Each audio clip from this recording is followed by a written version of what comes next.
feel less, I think, let's say, scared of the whole field of funding. I think after taking the course and just connecting to other people who are in similar situations, but also to, for instance, you who really tried to make this more accessible for, founders like us. Maybe one thing that's coming up right now is not to be afraid of the no. Like to understand how many times you have to ask, and it's okay to get the no's, and those are learning moments, and then you're going to get the yeses. And so I think that, and then also another thing is the values piece, like to get so clear on the values so that we're making better choices of who we're asking.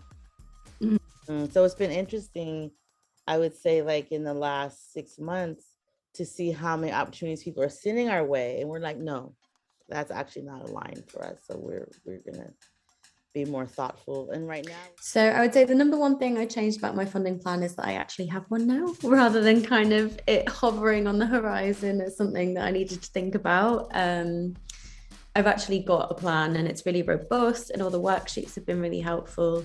And I know the story that I'm trying to tell with my business, and also when we need to get funding.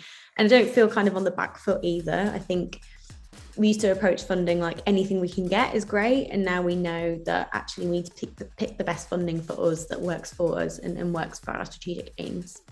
I don't think I can say it was one thing. I think it was the whole experience and the way that the course was run, so that everything was built on from 1 week to the next, where you suddenly had a kind of a 360 understanding of the funding landscape.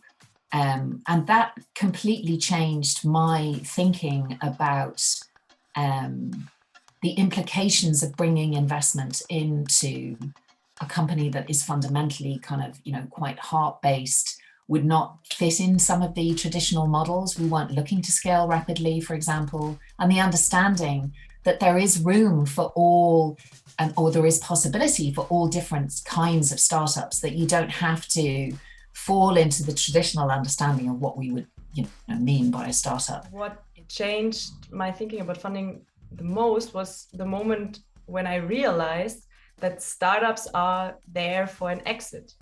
And it seems so trivial. It seems so it seems very basic, but I didn't know that before. I didn't know. I always considered companies something that people found, and because they want to do something with them, they want them to ideally realize a mission. And I never really understood them as something that you just do to sell it. I was really surprised, to be honest, and also shocked, because I was like, how can you put so much effort in something with the idea just to sell it? And I think that changed my understanding the most, because I'm 100% sure I don't want to do that. I don't want to spend time on something just to sell it. I want to build a sustainable algaeverse and make products that really help people and have an impact.